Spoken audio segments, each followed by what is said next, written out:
رحم اللہ من قرأ الفاتحہ بسم اللہ الرحمن الرحیم.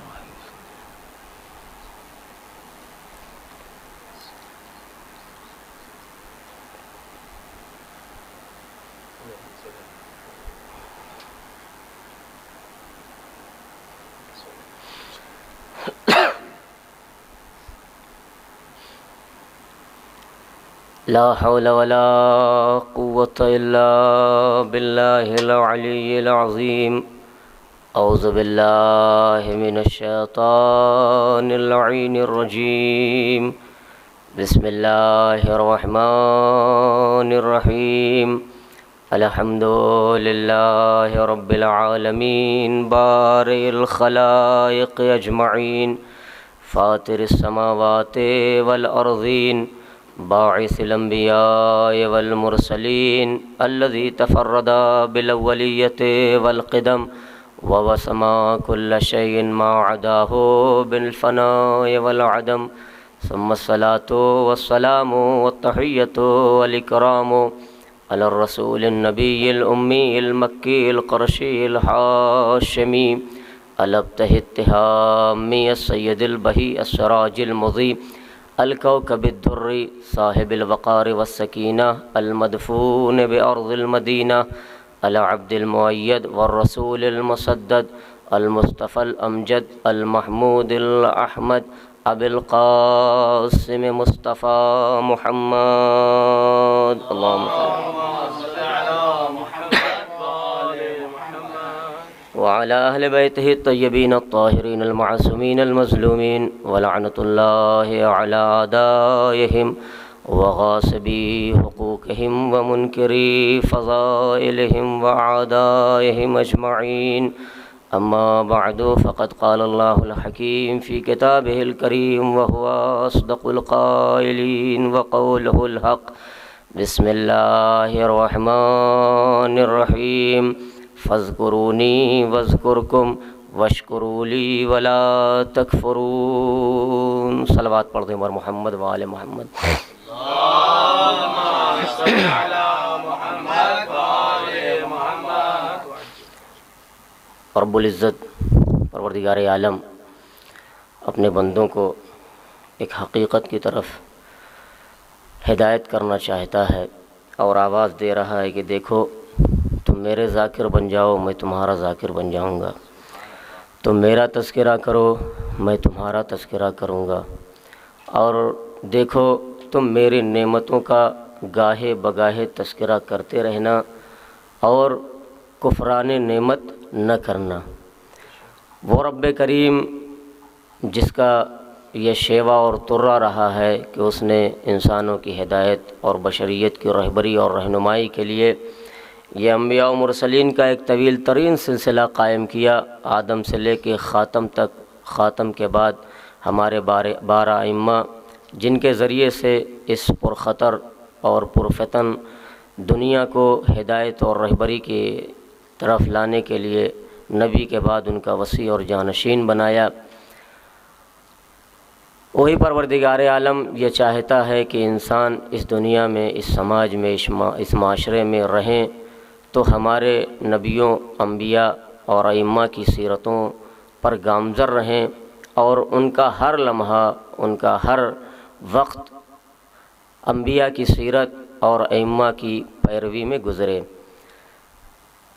یاد دلاتا چلوں کہ یہ خمسہ مجالس کی تیسری مجلس ہے جسے دین و حق فاؤنڈیشن کی لائق صد تحسین کاوش کہیے اور المہدی فاؤنڈیشن کی قابل صد احترام کارکردگی کہیے، اور انہوں نے اس ناچیز کو اتنا عظیم موقع عنایت فرمایا کہ بعنوان منبر اور اس کی اہمیت سے خطاب کرنے کا شرف دیا.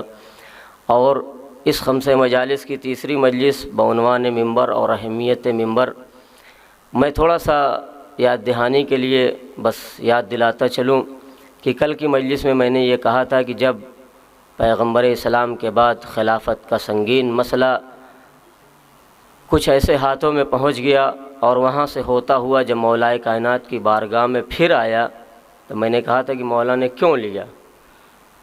ایسے موقع آدمی اپنی ذلت و رسوائی کا بدلہ لینے کے لیے مطلب تلاش کرتا رہتا ہے کہ ہمیں کوئی ایسا موقع ہے کہ ہم اپنی ذلت و رسوائی کا بدلہ لیں۔ ظاہر سی بات ہے جو حق مولا کائنات کا اللہ کی طرف سے تھا، پیغمبر نے غدیر کے میدان میں اونٹوں کی کجاؤں کے منبر پر امیر کائنات، مولا ممکنات، فخر موجودات، حلال مشکلات کو دکھا دکھا کے یہ اعلان کیا تھا کہ من کنت مولا ہو فہذا علی مولا، جس کا میں مولا ہوں اس کے یہ علی مولا ہیں۔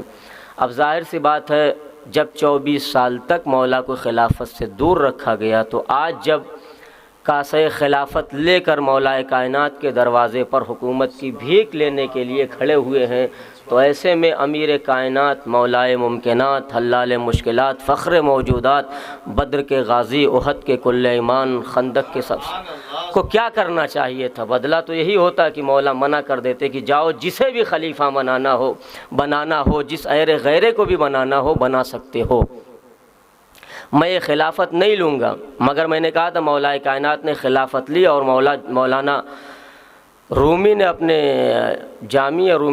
مولانا جامی نے اپنی مسونی میں لکھا تھا کیوں لیا مولا کا؟ میں نے کہا تھا کہ اس لیے لیا تاکہ دنیا کو پتہ چلے کہ خلافت کرنے کا حق کیا ہے اور کیسے خلافت کی جاتی ہے۔ اب جب وہ منظر خلافت کا خلیفہ ثالث کے بعد مسجد نبوی چھلک رہی ہے اور دنیا چاہتی ہے کہ آج علی کو خلیفہ تسلیم کر لیا جائے، آج علی کو پیغمبر کا جانشین بنا لیا جائے، تو دیکھیں ممبر ہے، ممبر سے ہٹوں گا نہیں۔ ممبر کیا ہے؟ ممبر کی حقیقت کیا ہے؟ میں نے کل بھی کہا تھا ممبر کی حقیقت اور شان یہ ہے کہ ممبر سے مسائل بیان کیے جائیں گے، بنائے نہیں جائیں گے۔ ممبر سے ائمہ اور انبیاء و مرسلین بتائے جائیں گے، بنائے نہیں جائیں گے۔ ہمارا کام بتانا ہے، دکھانا ہے، پہچنوانا ہے، بنانا نہیں ہے۔ بنانے کا کام اللہ کا ہے اور اس کے نبی کا ہے، ہمارا کام بتانا ہے۔ مجمع چھلک رہا ہے، لوگ آج اس کاوش میں ہے کہ کس کو خلیفہ بنایا جائے۔ مولا کائنات کے سامنے خلافت پیش کی گئی تو مولا کائنات میں خلافت لینے سے پہلے مولا ممبر پر گئے۔ مولا ممبر پہ جا رہے ہیں اور مجمع زمانے میں تشریح کر دوں، میں نے کہا تھا کہ 3 یا 4 سیڑھیوں کا ممبر ہوتا تھا، 2 سیڑھی ہوتی تھی، تیسری جگہ جا کے وہاں رسول بیٹھتے تھے، یا 3 زینے ہوتے تھے، چوتھے زینے پہ جا کے پیغمبر بیٹھتے تھے۔ تو جب پیغمبر کے بعد ان لوگوں کو خلافت ملی ہے تو پیغمبر کے احترام میں پہلے خلیفہ نے پیغمبر کی جگہ چھوڑ کے پہلے زینے پہ بیٹھے، یعنی اس جگہ سے پہلے زینے پہ۔ اس کے بعد جب وہ چلے گئے تو دوسرے خلیفہ نے ان کے احترام میں آخری زینے پہ بیٹھے، اب کوئی زینہ ہی نہیں بچا، تو تیسرے خلیفہ نے یہ کیا کہ ان کے احترام میں وہ وہاں بیٹھے جہاں پہلے خلیفہ بیٹھتے تھے کچھ دن تک، اور کچھ دنوں کے بعد وہ وہاں بیٹھنے لگے جہاں دوسرے خلیفہ بیٹھتے تھے، ورنہ زمین پہ نوبت آتی بیٹھنے کی۔ اور اگر 3 زینہ مان لیا جائے تو نبی کے جہاں نبی بیٹھتے تھے وہ زینہ چھوڑ کے پہلے خلیفہ پہلے زینے پہ بیٹھے، دوسرے خلیفہ دوسرے زینے پہ بیٹھے، تیسرے خلیفہ تیسرے زینے پہ بیٹھے، نبی کی جگہ چھوڑ کے، اگر 3 زینہ مان لیا جائے، اور چوتھی جگہ جہاں نبی بیٹھتے تھے۔ تو یہ تینوں نبی کے احترام میں ایک ایک زینہ چھوڑتے رہے۔ اب جب مولا کائنات کی خلافت کی باری آئی اور بیعت کا مطالبہ کیا اور مولا کی بیعت لینے لگے، تو جب مولا کائنات کا ٹھہرو میں ممبر پر جاتا ہوں، وہاں سے فیصلہ کیا جائے گا کہ بیعت ہوگی کہ نہیں، میں خلیفہ بنوں گا یا نہیں۔ تو مولا اب مجمع سناٹے میں کہ دیکھیں علی بیٹھتے کہاں ہیں، سب نے نبی کے احترام میں، پہلے نے نبی کے احترام میں نبی کی جگہ چھوڑ دی، دوسرے نے پہلے کے احترام میں پہلی کی جگہ چھوڑ دی، تیسرے نے دوسرے کے احترام میں دوسرے کی جگہ چھوڑ کے آخری زینے پہ بیٹھے۔ اب کوئی زینہ بچا ہی نہیں، علی کہاں بیٹھیں گے؟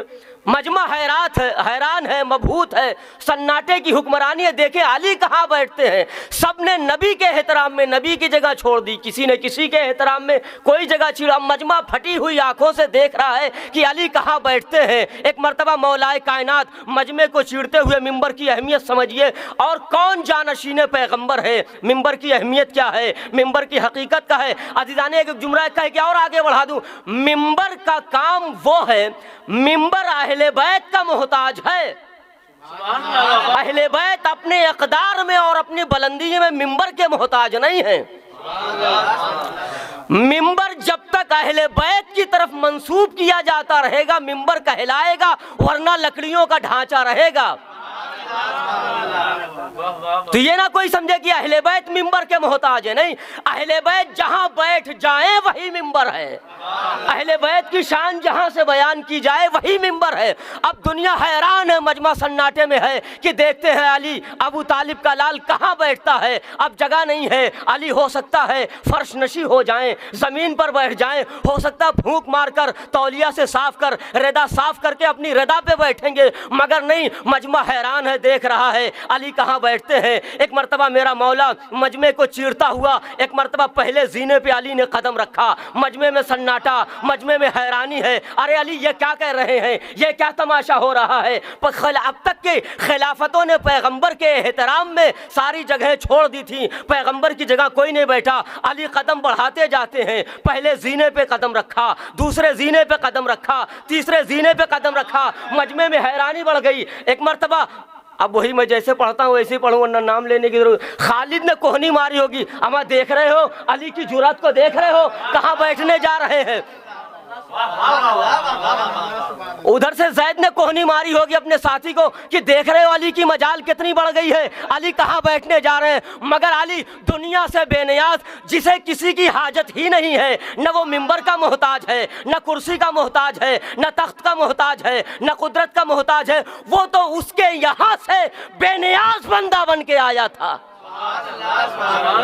علی ایک ایک قدم بڑھاتے جا رہے ہیں، پہلی منزل پر قدم رکھا، دوسرے زینے پہ قدم رکھا، تیسرے زینے پہ قدم رکھا، مجمع میں سناٹا ہے، آنکھیں پھٹی ہوئی ہیں، منہ کھلا ہوا ہے کہ ارے یہ کیا کرنے جا رہے ہیں، علی کہاں بیٹھنے جا رہے ہیں۔ اور علی نے جا کے وہاں اپنے کو بیٹھایا جہاں نبی بیٹھتے تھے، جہاں نبی بیٹھتے تھے، اور بیٹھ کے بتایا کہ دیکھو جو نبی کا سچا حقدار ہے، جو سچا جانشین ہے، وہ وہیں بیٹھتا ہے جہاں نبی بیٹھا کرتے ہیں۔ صلوات پڑھ دیجئے بر محمد و آل محمد۔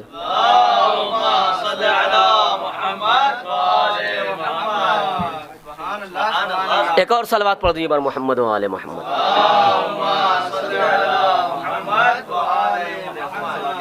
اب کانا پھونسی علی، ہمارے علی کہاں بیٹھ گئے، کہاں بیٹھنے جا رہے ہیں علی، ارے وہ علی کا مقام نہیں ہے، کچھ تو احترام کرتے۔ ہمارے خلفاء نے احترام میں جگہیں چھوڑ دی، جیسے ہوتا ہے کہ کوئی بزرگ ہو اس کی جگہ چھوڑ کے آدمی بیٹھتا ہے، مگر یہاں احترام کی بات نہیں ہے۔ احترام تو وہاں کیا جاتا ہے جہاں درجے میں اور منزلت میں تھوڑا بہت مساوات ہوتی ہے، یہاں تو مساوات کا کوئی فیصلہ ہی نہیں ہے۔ علی رسول کے بعد سب سے افضل ہستی کا نام ہے، تو علی نے اپنے کو وہاں بیٹھایا جہاں نبی بیٹھتے تھے، فارسی میں جا نشین، جا نشین، جانشین اسے ہی کہا جاتا ہے جو جگہ پر جا کے بیٹھے۔ علی نے بتایا یہ جانشین تھے ہی نہیں تو پیغمبر کی جگہ بیٹھتے کیا، ارے میں سچا جانشین ہوں اس لیے پیغمبر کی جگہ بیٹھا۔ صلوات پڑھ دیجئے بر محمد و آل محمد۔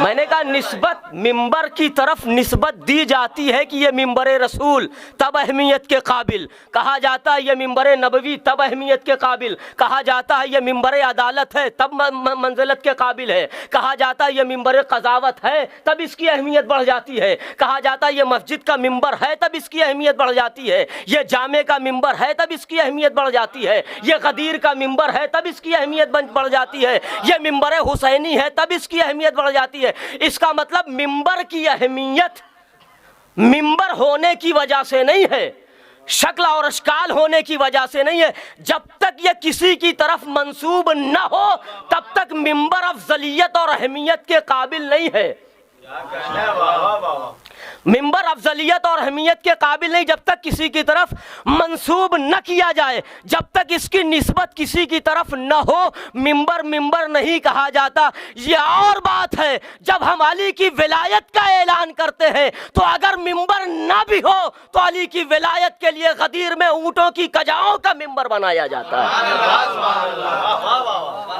اب اگر ممبر چاہے جس کی طرف منسوب ہو اسی اعتبار سے ممبر کی اہمیت بڑھے گی۔ کسی خاندان کا ممبر ہو تو خاندان کے ذریعے سے پہچانا جائے گا، کسی گھر کا ممبر ہو تو گھر کے ذریعے سے پہچانا جائے گا، کسی خاص صفت انسان کا ممبر ہو تو اس کے ذریعے سے پہچانا جائے گا۔ عزیزان گرامی، جیسے جیسے ممبر کی نسبت بڑھتی جائے گی، جس سچے کا ممبر ہوگا تو سچا ممبر کہلائے گا، جھوٹے کا ممبر ہوگا تو جھوٹے کا ممبر کہلائے گا، غاصب کا ممبر ہے تو غاصب کا ممبر کہلائے گا، کاذب کا ممبر ہے تو کاذب کا ممبر کہلائے گا۔ یعنی جب تک اہل بیت کی طرف منسوب نہ ہو ممبر کی کوئی اہمیت نہیں ہے۔ اور شاید یہی وجہ ہے پیغمبر خطبہ دے رہے تھے، شریعت بیان کر رہے تھے، نماز کے احکام پہنچائے جا رہے تھے، شریعت کی باتیں ہو رہی تھی، دین کا پیغام پہنچایا جا رہا تھا، شریعت کا پیغام پہنچایا جاتا، ممبر مجمع بھرا ہوا تھا، مسجد نبوی تھی، پیغمبر پیغام پہنچا رہے تھے۔ اس میں اتنے میں کیا دیکھا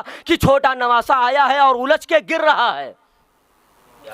میں نے کہا نسبت پہچانیے، کا چھوٹا نواسا آ رہا ہے، حضور خطبہ دے رہے ہیں، خطبہ دیتے دیتے کیا دیکھا کہ امام حسین دامن میں الجھ کر گر رہے تھے۔ ایک مرتبہ پیغمبر نے پیغام الہی کو چھوڑا، نبی نے اپنے پیغام کو چھوڑا، شریعت کے پیغام کو چھوڑا اور ممبر کو بھی چھوڑا،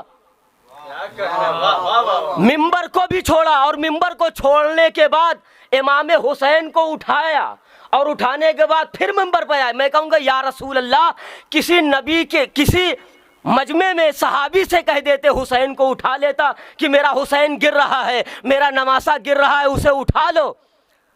عجب نہیں نبی آواز دے۔ اگر میں آج کسی صحابی سے کہہ دوں کہ حسین کو اٹھا لے تو کل کا صحابی یہی کہے گا یا رسول اللہ جب امامت کو ٹھوکر لگی تھی، امامت گر رہی تھی تو میں نے ہی سنبھالا تھا۔ میں امت کے مزاج کو خوب پہچانتا ہوں، اگر آج امامت کو سہارا دے گی تو کل تانا دے گی کہ ہم نے نبوت کو امامت کو سہارا دیا تھا۔ اس لیے میں آج روک کے بتا رہا ہوں کہ اگر امامت کو سہارے کی ضرورت ہوگی تو یہ امامت کا سہارا یا نبوت بنے گی، اور اگر نبوت کو سہارے کی ضرورت بنے گی تو امامت سہارا دے گی۔ صحابیت میں اتنی حیثیت نہیں ہے کہ وہ امامت کو سہارا دے۔ نبی نے اٹھایا، اب نبی نے کیا فرمایا؟ ھذا حسین فارف، یہ حسین ہے، اسے پہچان لو۔ اب تک خطبہ تھا کیا تھا؟ تاریخ نے نہیں لکھا کہ نبی کیا بیان کر رہے تھے، مگر اتنا تو طے تھا کہ ممبر پر تھے نبی تو ممبر ہی کی باتیں ہو رہی ہوں گی، نماز روزہ شریعت حج زیارات یہ ساری چیزیں باتیں ہوتی، مگر نبی نے مباشرتاً ساری چیزوں کو چھوڑ کے فوراً حسین کو اٹھایا اور ممبر پر لے کے آئے اور مجمع کے سامنے پہچانوا کے دکھا کے کہا ھذا حسین فارفوہ۔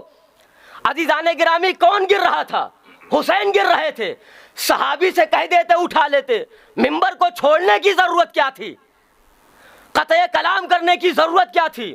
شریعت کو بیچ میں روکنے کی کیا ضرورت تھی؟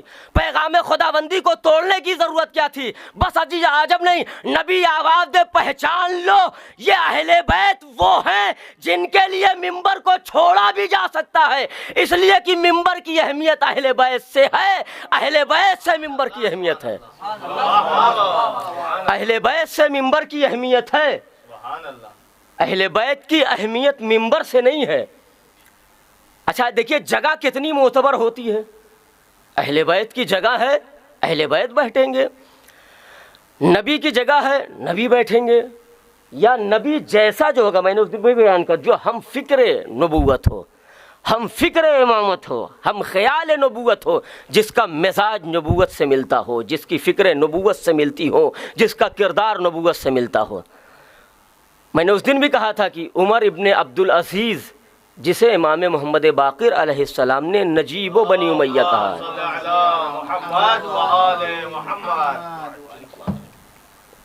نجیب بنی امیہ کہا، مگر اس کے ساتھ یہ بھی کہا کہ اس پہ آسمان لعنت کرتا ہے۔ کیوں؟ اس لیے کہ یہ ہماری جگہ پہ بیٹھا ہے۔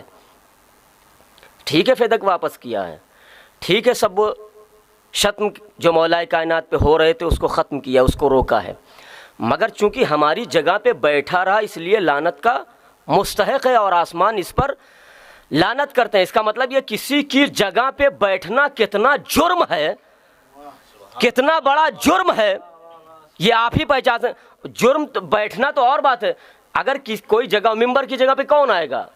جب آج مجلس مجھے اگر میں بیمار ہو جاتا تو کس کو بھیجتا؟ کہ کسی ڈاکٹر کو بھیجتا، یا کسی ڈاکٹر ہو، ایم ڈی ہو، ڈی ایم ہو اور P H D C H D جو بھی کوئی پروفیسر آتا؟ نہیں، جو یہاں کے رموز و اسرار و فنون کا ماہر ہو اسے ہی یہاں بٹھایا جائے گا۔ میں ایک فن کا ماہر ہوں تو سوچوں گا میری جگہ پہ جو مجھ جیسا ماہر ہو، کم سے کم مجھ جیسا نہ ہو تو یا تو مجھ سے بہتر ہو یا مجھ جیسا ہو، وہاں جائے تاکہ مجمع قبول کر لے۔ ورنہ عام طور سے آج کل مجمع قبول نہیں کرتا ہے کہ مولانا اپنی جگہ پہ کسی اور کو بھیج دے، چاہے وہ مجھ سے بڑا اور اچھا ہی طلیق اللسان اور شعلہ بیان خطیب ہی کیوں نہ ہو۔ عزیزان گرامی، نبوت ایک فن میں ماہر نہیں ہوتی ہے، شاید میں اپنی بات نہیں پہنچا سکا۔ میں ایک فن کا ماہر ہوں، چاہتا ہوں کہ میری جگہ پر وہی آئے جو یا مجھ سے بہتر ہو یا مجھ جیسا خطیب ہو، کم سے کم قرآن کا جاننے والا ہو، سنت کا جاننے والا ہو، رموز قرآن کو جانتا ہو، رموز شریعت کو جانتا ہو، خطابت کے نشیب و فراز کو جانتا ہو، ذاکری کے رموز کو جانتا ہو، کم سے کم ذاکر ہو، خطیب ہو۔ نہ ڈاکٹر لایا جائے گا، نہ انجینئر لایا جائے گا، نہ کوئی سپاہی لایا جائے گا، نہ کوئی پولیس لایا جائے گا، چاہے جتنا بڑا عہدے کا مالک کیوں ہو۔ عزیزان گرامی، یہ ایک عہدے کی بات ہے، ہر عہدے کا ذمہ دار اس بات کو جانتا ہے کہ میری جگہ پر وہی آئے جو میرا ہم منصب ہو، میرا ہم عہدہ ہو، جو میری منزلت کو سنبھال سکتا ہو، جو میری بچی ہوئی عزت کو سنبھال سکتا ہو، جو میری جگہ کی تقدس کو پامالی کو بچا سکتا ہو۔ یہ ساری چیزیں ہیں۔ عزیزان گرامی، اگر ایک فن کا ماہر جو اس طرح سے سوچتا ہے کہ اس کی جگہ پر وہی آئے جو اس فن میں ماہر ہو، عزیزان گرامی سوچ سکتے ہیں نبوت ایک فن میں ماہر نہیں ہوتی ہے، رسالت ایک فن میں ماہر نہیں ہوتی ہے، وہ ایک فن میں بلکہ سارے امور اور ساری دنیا کے علوم جو اللہ نبوت میں رکھ کے بھیجتا ہے اور عالم علم لدنی بنا کے بھیجتا ہے۔ تو اب عزیزان گرامی، نبی کی جگہ ہے تو نبی کی جگہ پر آپ وہی آئے گا جو نبی کے سارے کمالات و صفات کا حامل ہو۔ اور آپ بھی کہتے ہیں کہ اور نبی نے بنایا نہیں، ہم ہی بنا لیتے ہیں۔ آج اس پہ گفتگو نہیں کروں ورنہ دیر ہو جائے، مگر ذرا ایک بات پہچانیے، کہتے ہیں نبی نے نہیں بنایا، ہم نے بنا لیا۔ اچھا ایک بات بتائیے، کسی کی سبزی کی دکان ہو، کہتے ہیں نبی نے نہیں بنایا تو ہم نے بنا لیا۔ سبزی کی دکان ہو، اسے تھوڑی دیر کے لیے سبزی کی اپنی دکان چھوڑ کے جانی ہو تو کسے بٹھائے گا؟ میں گیا سبزی لینے، اپنے اسی حالت میں تھا اور میرے ساتھ ایک صاحب اور تھے، سبزی لینے گئے تھے۔ سبزی لینے والا دونوں کو جانتا تھا، مجھے بھی جانتا تھا کہ یہ مولوی صاحب ہیں، مولانا ہیں، بھائی اندر سے چاہے جتنے چور ہوں، ماشاء اللہ خاکم بدیان مثال دے رہا ہوں، اندر سے چاہے جیسے، مگر ظاہری طور مولوی صاحب ہیں، نماز پڑھاتے ہیں، بسکھاری میں بڑی عزت ہے ماشاءاللہ سے۔ میں اپنی سارے مولوی مسجد کہتا ہوں مولانا کی بڑی عزت ہے، سب علیک سلیک ٹوپی اور امامے اور ابا اور قبا شیروانی میں ہمیشہ رہتے ہیں، دیکھنے میں ایک دم اللہ میاں کی گائے اور فرشتہ سے۔ اب ایک طرف میں ہوں اور ایک طرف وہ، دونوں کو جانتا ہے۔ اب آپ بتائیے چھوٹی سی سبزی کی دکان جس میں 10-5 کلو کی سبزیاں رکھی ہوئی ہیں، تو اب وہ سبزی فروش کسے بنائے گا؟ کہا مولوی صاحب جانا ہے، تھوڑی دیر دے کے آپ دیکھیے گا ذرا۔ نہیں غور کیا آپ نے؟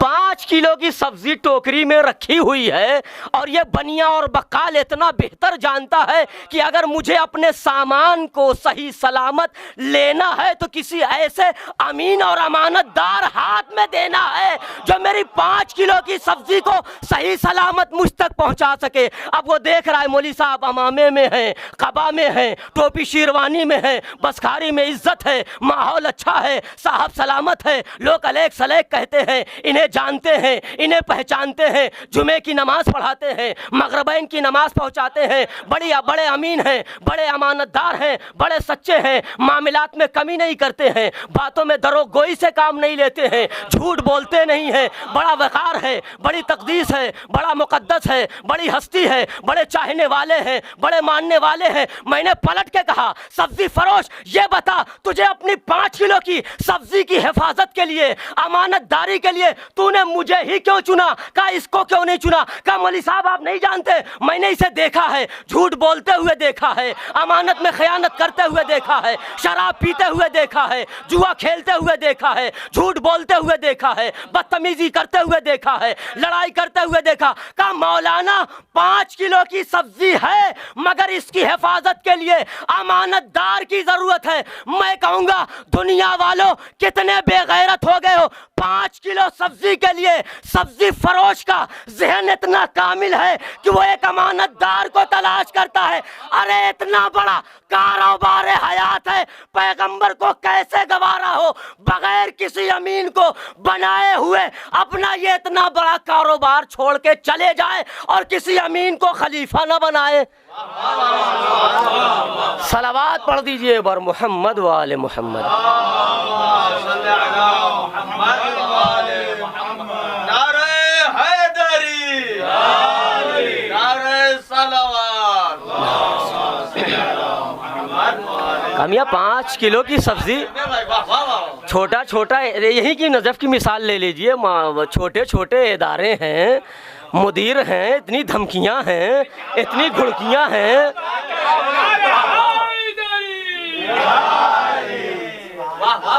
اتنی گھڑکیاں ہیں، اتنی دھمکیاں ہیں، اتنی تیوریاں ہیں، آنکھیں نکالی جاتی ہیں باتوں باتوں میں، مگر یہ نہیں سمجھتے یہ باپ کا مال نہیں ہے، آپ کو بھی کسی نے امین بنایا ہے، امین بنایا ہے۔ اگر باپ کا مال ہے تو گھڑکیاں صحیح ہیں، دھمکیاں صحیح ہیں، اچھی ہیں، مگر اگر کسی نے آپ کو امانت دار بنا کے مال و دولت دی ہے تو امانت کا خیال رکھیے، امانت میں خیانت نہ کیجیے۔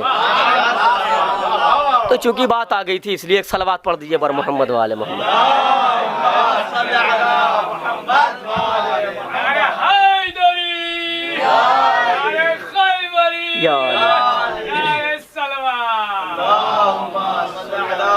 ہو سکتا ہے کوئی سن رہا ہو مدیر ودیر، تو ہو سکتا ہے راہ راست پہ آ جائے کہ ہاں بہرحال ممبر، میں نے کہا تھا کہ اب مجھے کہاں آنا ہے؟ ممبر کرامت، آخرت کے ممبر تک مجھے آنا ہے۔ آئیے، کیا دنیا کے ممبر، میں نے اس دن کی بھی کہا تھا، دنیا کے ممبر پر کوئی بھی کبھی بھی اب دولت اور اقتدار کے نشے میں ہو کے آ کے کہ ہماری حکومت ہے، ہماری سلطنت ہے، ہمارا اقتدار ہے، ہمارے پاس لاہو لشکر ہے، ہم کسی بھی ممبر پر قبضہ کر سکتے ہیں، مگر اہل بیت وہ ہیں جو دنیا میں بھی عزت دار ہیں اور آخرت میں بھی عزت دار ہیں۔ دنیا میں ان کے مقامات کو غصب تو کیا جاتا ہے مگر آخرت میں جو ان کی منزلتیں ہیں اسے کوئی چھین نہیں سکتا ہے۔ عزیزان گرامی، مقاتل نے لکھا ہے، تاریخ نے لکھا ہے، جب محشر کا ہنگام ہوگا، جناب جابر کہتے ہیں 5ویں امام سے، مولا کوئی ایسی فضیلت بیان کیجئے۔ اب چونکہ یہ واقعہ بہت بڑا ہے، میں سب تک نہیں جاؤں، ممبر تک آنا چونکہ مخصوص وہاں تک میرا موضوع ہے۔ کہتے مولا کوئی ایسی حدثنی بحدیث لو حدثتہ لشیتک ففرح بذلک۔ جناب جابر مولا سے کہہ رہے ہیں بتائیے کہ کوئی ایسی حدیث بیان کیجئے کہ اگر میں وہ شیعوں کو بتاؤں تو وہ خوش ہوں۔ ہمارے یہاں تو فضائل و کمالات کے باب کھلے ہوئے ہیں، مگر امام معصوم سے جناب جابر کہہ رہے ہیں مولا کوئی ایسی حدیث بیان کیجئے کہ میں وہ بیان کروں تو آپ کے شیعہ خوش ہو جائیں۔ اب آبا و اجداد سے، میں نے اپنے بابا سے، انہوں نے اپنے بابا سے، انہوں نے اپنے جد سے، ایسے تھے جناب جبریل اللہ سے، پیغمبر حدیث قدسی اللہ تک بار پہنچی تو انہوں نے کہا کہ جب قیامت کا دن ہوگا، محشر کا ہنگام ہوگا، قسمہ نفسا نفسی کا عالم ہوگا، ایک دوسرے کو لوگ پہچانیں گے نہیں، اس وقت منادی ندا دے گا، اور اس وقت محشر میں سارے انبیاء کے لیے، دیکھیے اہل بیت کے فضائل تک مجھے لانا ہے، دنیاوی ممبر چھین لیے جائیں، ممبروں سے گالیاں دی جاتی رہیں، مگر جہاں اللہ نے انہیں عزت دے رکھی ہے وہاں تک طائر فکر خیال انسانی نہیں پہنچ سکتا ہے۔ اہل بیت کی عظمت ہمالیہ کی اس چوٹی پہ ہے کہ اگر انسان کا شعور و ادراک درک کرنا چاہے تو انسان کے شعور و ادراک کے بالوں پر ٹوٹ جائیں گے، مگر اہل بیت کی عظمت جس ہمالیہ کی چوٹی پر ہے وہاں تک پہنچنا ناممکن ہے، وہاں تک فکر انسان کی رسائی نہیں ہو سکتی ہے۔ ایک مرتبہ وہ جناب جابر کہتے ہیں کہ 5 امام فرماتے ہیں کہ محشر کا ہنگام ہوگا اور سارے انبیاء کے لیے ممبر کا نصب کیا جائے گا، کوئی معمولی ممبر نہیں ہوگا، یہاں آج کی لکڑی کا ممبر نہیں ہوگا، یہاں اوت کی لکڑی کا ممبر نہیں بنایا جائے گا، پیپل کی لکڑی کا ممبر نہیں ہوگا، یہاں نور کا ممبر ہوگا، اس لیے کہ وہاں ہر چیز نورانی ہوگی، انبیاء نور کے ہوں گے، مرسلین نور کے ہوں گے، حور مرتبہ کہتے ہیں کہ انبیاء و مرسلین کے لیے نورانی ممبر نصب کیا جائے گا۔ پیغمبر فرماتے ہیں انہیں انبیاء و مرسلین کے بیچ میں میرے لیے نور کا ممبر نصب کیا جائے گا اور مجھ سے کہا جائے گا اے میرے حبیب ممبر پر جاؤ اور خطبہ دو، میں ممبر پر جاؤں گا اور ایسا طویل ترین اور حسین اور عظیم خطبہ دوں گا جس کی مثال انبیاء اور مرسلین کی فہرست میں ملنا ناممکن ہوگی۔ اس کے بعد سارے اوصیاء کے لیے ممبر نصب کیا جائے گا، سارے اوصیاء کا ممبر نصب ہونے کے بعد ایک مرتبہ حکم ہوگا کہ سارے اوصیاء کا ممبر نصب کرنے کے بعد علی کے لیے نور کا ممبر نصب کیا جائے۔ انبیاء اور مرسلین اور اوصیاء کے ممبروں کے بیچ میں علی کے لیے طولانی ممبر نصب کیا جائے گا، مولائے کائنات اس پر جائیں گے اور حکم ہوگا اے علی بہترین خطبہ دو۔ علی ممبر پر جانے کے بعد بہترین خطبہ دیں گے جس کی مثال نہ انبیاء میں ملے گی، نہ مرسلین میں ملے گی، نہ اوصیاء کی صفوں میں ملے گی۔ اس کے بعد پروردگار عالم حکم دے گا اولاد انبیاء کے لیے ممبر بنایا جائے، ممبر بنایا جائے گا نور کا۔ اس کے بعد حکم ہوگا حسن و حسین کے لیے ممبر بنایا جائے، حسن و حسین کے لیے جب نور کا ممبر بنایا جائے گا امام حسن اور امام حسین اس نور کے ممبر پر جائیں گے اور ایسا عالی شان خطبہ دیں گے نہ اس کی مثال صف انبیاء میں ملے گی، نہ مرسلین میں ملیں گی، نہ اوصیاء میں ملے گی، نہ اولاد اوصیاء میں ملے گی۔ ایک مرتبہ آواز قدرت آئے گی، منادی ندا دے گا اے اہل محشر آواز دو۔ ایک مرتبہ منادی ندا دے گی آئینہ خدیجہ، آئینہ فاطمہ، آئینہ ام کلثوم، آئینہ مریم، یہ ساری خواتین کہاں ہیں؟ ایک طرف یہ خواتین آئیں گی، اس کے بعد اب آئیے سنیے عزیزان گرامی اہل بیت کا اقدار کیا ہے، اہل بیت کی منزلت کیا ہے، اہل بیت کا تقدس کیا ہے، اہل بیت کا احترام کیا ہے، اہل بیت کی عظمت کیا ہے، اہل بیت کی شرافت کیا ہے، اہل بیت کی بزرگی کیا ہے، اہل بیت کی مکرمت کیا ہے، اہل بیت کی عزت کیا ہے۔ سارے انبیاء جمع ہو جائیں گے، نور کا ممبر لگایا جائے گا، خطبہ دیا جائے گا، آواز قدرت آئے گی یا اہل الجمع، اے اہل الجمع بتاؤ لمن الکرم اليوم، آج عزتوں کا خالق کون ہے، آج عزتوں کا مالک کون ہے، آج عظمتوں کا پروردگار کون ہے۔ ایک مرتبہ لکھا ہے سارا محشر خاموش ہوگا، انبیاء خاموش ہوں گے، مرسلین خاموش ہوں گے، اولو العزم پیغمبر خاموش ہوں گے، صاحبان کتاب پیغمبر خاموش ہوں گے، سارے انبیاء خاموش ہوں گے، اولیاء خاموش ہوں گے، مرسلین خاموش ہوں گے۔ ایک مرتبہ جیسے ہی پروردگار عالم آواز دے گا لمن الکرم اليوم، آج عزتوں کا مالک کون ہے، آج عزت کس کے لیے ہے، سب خاموش ہوں گے۔ تو ایک مرتبہ پنجتن کی آواز آئے گی للہ الواحد القہار، آج عزت اللہ کے لیے ہے جو غالب ہے، جو زبردست ہے، جو مالک ہے، مختار ہے۔ جب اہل بیت یہ آواز بلند کریں گے لمن الکرم اليوم للہ الواحد القہار، تو ایک مرتبہ منادی ندا دے گا، آواز قدرت آئے گی اے اہل محشر یاد رکھو جس طریقے سے آج اہل بیت نے میری عزت کا لحاظ کیا ہے، یاد رکھنا آج ساری عزتوں کو میں اہل بیت کے قدموں میں ڈال کے بتا رہا ہوں۔ آج اللہ کی نگاہ میں سب سے بڑے عزت دار آل محمد ہے، علی ہے، حسن ہے، حسین ہے، فاطمہ ہے۔ صلوات پڑھ دیں بر محمد وآل محمد۔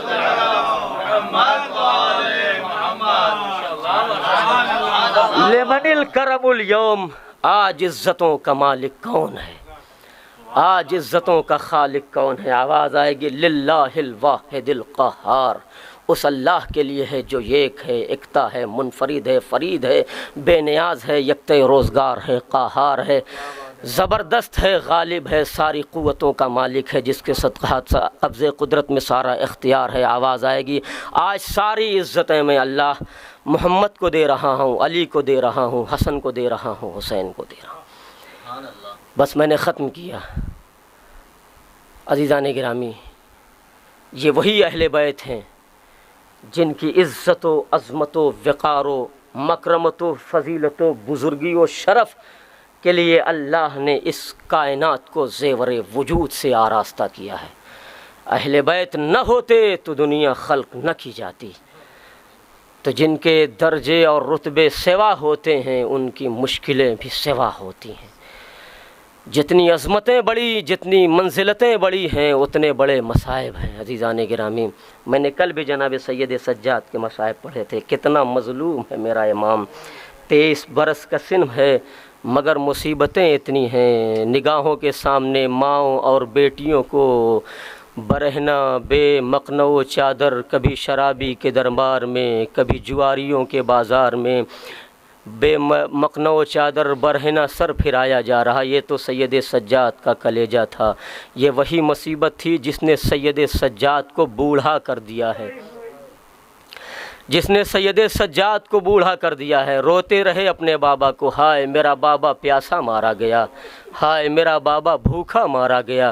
جب لٹ کے یہ قافلہ آیا، کل میں نے ایک روایت پڑھی تھی، دوسری روایت یہ ہے کہ جب یہ لٹا ہوا قافلہ مدینے پہنچا ہے، وہ بشیر سے امام نے کہا بشیر تیرا باپ شاعر تھا، کیا تو بھی کچھ کہہ لیتا ہے؟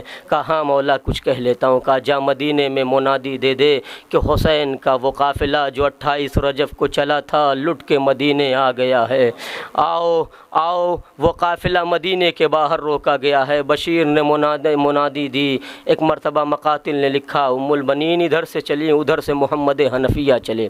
میں ام البنین والی روایت پڑھ چکا ہوں، مگر جب محمد حنفیہ کو پتہ چلا کہ قافلہ حسینی لٹ کے مدینے کے باہر آیا ہوا ہے، محمد حنفیہ بیمار بھی تھے، عصا کا سہارا لیا، ایک مرتبہ اس خیمے کے قریب آئے جہاں سید سجاد بیٹھے تھے، جہاں سید سجاد بیٹھے تھے۔ ایک مرتبہ جیسے ہی محمد حنفیہ قریب آئے تو کیا دیکھا کہ کرسی پہ ایک بوڑھا بیٹھا ہوا ہے۔ آپ سمجھ گئے 23 برس کا سن ہے، 23 برس میں کیا کوئی بوڑھا ہو جاتا ہے؟ کیا کوئی بوڑھا ہو جاتا ہے؟ سر کے بال سفید ہو جاتے ہیں؟ نہیں عزیزان گرامی، مقاتل نے لکھا ہے کہ ایک مرتبہ محمد حنفیہ سید سجاد کے قریب آئے، ایک مرتبہ سید سجاد نے جیسے ہی چچا کو دیکھا کرسی چھوڑ دی، کھڑے ہو کے آواز دیتے ہیں السلام علیک یا اماں، اے چچا آپ پہ بھتیجے کا سلام قبول ہو۔ ایک مرتبہ محمد حنفیہ نے ایک مرتبہ اس بوڑھے کا چہرہ دیکھا، آواز دی اے سلام کرنے والے تو اپنی عمر دیکھ اور مجھے دیکھ، تو مجھ سے عمر میں بڑا لگتا ہے، تیرے چہرے کے بال سفید ہو چکے ہیں، چہرے پہ جھریاں پڑ چکی ہیں، کمر خمیدہ ہے، سر کے بال سفید ہو گئے ہیں، تو مجھ سے بزرگ نظر آتا ہے، تو مجھے سلام کر رہا ہے، مجھے چچا کہہ کے خطاب کر رہا ہے، تو خود ہی مجھ سے بزرگ لگ رہا ہے۔ ایک مرتبہ سید سجاد تڑپ گئے، آواز دی اے چچا یہی تو سید سجاد کی مصیبت ہے، اے چچا ارے یہ بال یوں ہی سفید نہیں ہوئے ہیں، اے چچا ارے یہ چہرے پہ یوں ہی جھریاں نہیں پڑی ہے، اے چچا ارے یہ کمر یوں ہی خمیدہ نہیں ہوئی ہے، اے چچا کربلا سے کوفہ، کوفے سے شام، ارے جو مصائب و آلام سید سجاد نے دیکھے ہیں، اے چچا اگر دنیا کا کوئی بھی بیٹا دیکھتا تو کمر جھک جاتی، سر کے بال سفید ہو جاتے، اے چچا میری نظروں کے سامنے میرا برابر کا بھائی کلیجے میں نیزی کی یعنی کھا کے تڑپتا رہا، میرا بھائی قاسم کی پامال میت آئی، اے چچا سید سجاد نے وہ میت دیکھی ہے، اے چچا ارے میرا بھیا 6 مہینے کا علی اصغر تیر ہرملا کھا کے بابا کے ہاتھوں پہ، اے چچا اور سید سجاد کی بیماری کیا، خیموں میں آگ، ادھر سے ادھر بیبیاں بے مقنع چادر، ارے 11 محرم کو سجاد کو وہاں سے پھرایا گیا، اے چچا ارے کوئی اور بیٹا ہوتا تو غم سے مر جاتا، مگر یہ سجاد کا کلیجہ اجرکم علی اللہ، اے چچا یہ سجاد کا کلیجہ، باپ کی لاش بے غسل و کفن پڑی تھی مگر سجاد سارے مصائب کلا. اے چچا کیا یہ مصیبت کم ہے کہ سجاد کی نگاہوں کے سامنے پھوپھیوں کو بے مقنع و چادر پھرایا گیا. میں دیکھتا رہا. ارے چچا میں کیسے بوڑھا نہ ہو جاؤں, یہ مصائب و آلام کم نہیں ہے. ایک مرتبہ جیسے ہی محمد حنفیہ نے سنا یہ کوئی اور نہیں میرے خاندان کی امانت علی ابن الحسین ہے, میرے بھائی کی نشانی ہے, خاندان بنی ہاشم کا چشم و چراغ ہے. سجاد کی حالت دیکھی. ایک مرتبہ تاریخ نے لکھا ہے محمد حنفیہ فرط جذبات سے چاہتے ہیں کہ بھتیجے کو کلیجے سے لگا دے. اے عزادارو میں نے ختم کیا. فرط جذبات سے چچا نے چاہا کہ بھتیجے کو کلیجے سے لگا لے. ایک مرتبہ محمد حنفیہ آگے بڑھے, سید سجاد کو کلیجے سے لگایا. سجاد نے ہاتھ پکڑ لیے. اے چچا ذرا آہستہ گلے لگائیے گا. محمد حنفیہ نے کہا اے میرے لال کوئی غلطی ہو گئی, آواز دی. اے چچا ارے کربلا سے کوفہ, کوفے سے شام, سجاد کو اتنے تازی آنے لگے. ہاتھوں میں ہتکڑیاں, پیروں میں بیڑیاں, گلے میں خاردار توک. اے چچا زخم ابھی تازہ ہیں, ذرا آہستہ گلے لگائیے گا. زخموں سے چور ہوں, زخموں سے چور ہوں. وَسَيَعْلَمُ الَّذِينَ ظَلَمُوا أَيَّ مُنقَلِبٍ يَنقَلِبُونَ. اِنَّا لِلَّهِ وَإِنَّا إِلَيْهِ رَاجِعُونَ. الٰہی بحق ذرا وابیہا وبالہا والسر المستودع فیہا. پروردگار تجھے واسطہ محمد و آل محمد کا ہماری اس قلیل سے عبادت کو شرف قبولیت عنایت فرما. پروردگار جن کی بشیان درکار ان کی جان و مال عزت و آبرو کی حفاظت فرما. مقامات مقدسہ کی حفاظت فرما. علماء اعلام کا سایہ ہمارے سروں پر باقی رکھ. پروردگار جن کے والدین دنیا سے گزر گئے ان کی مغفرت فرما. پروردگار امام زمانہ کے ظہور میں تعجیل عنایت فرما. ہم ان کو اعوان و انصار و شمار فرما. ہماری مشکلات کو آسان فرما. آپ حضرات سے گزارش ایک مرتبہ سورہ حمد اور 3 مرتبہ سورہ اخلاص کی تلاوت فرما کر وزیر بیگم بنت ذکی حسن مرحوم کی روح کی سال فرما.